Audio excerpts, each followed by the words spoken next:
హే rock stars, నిన్న republic డేని ఒక్కొక్కరు ఒక్కో విధంగా జరుపుకొని ఉంటారు.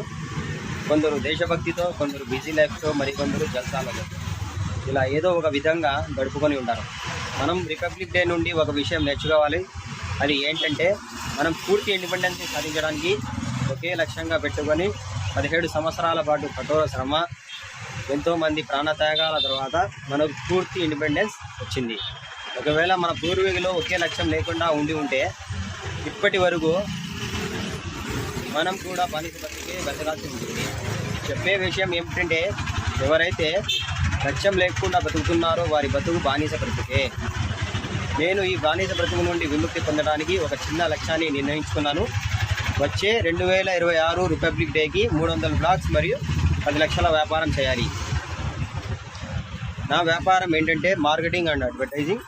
మీరు కూడా ఒక లక్ష్యాన్ని 2025 సంవత్సరంలో ఎంచుకుంటారని ఆశిస్తున్నాను. నేను పూర్తి ఇండిపెండెన్స్ని కోరుకుంటున్నాను. మీరు కూడా పూర్తి ఇండిపెండెన్స్ని కోరుకుంటున్నారని ఆశిస్తున్నాను. మీలో ఎవరికైనా మార్కెటింగ్ అండ్ అడ్వర్టైజింగ్ గురించి అవగాహన ఉంటే సలహాలు, సూచనలు ఇవ్వచ్చు. నాకెంతో ఉపయోగపడవచ్చు. Rock stars, keep chasing your goals. చల్, ఇక వినింది చాలు, మొదలుపెట్టు.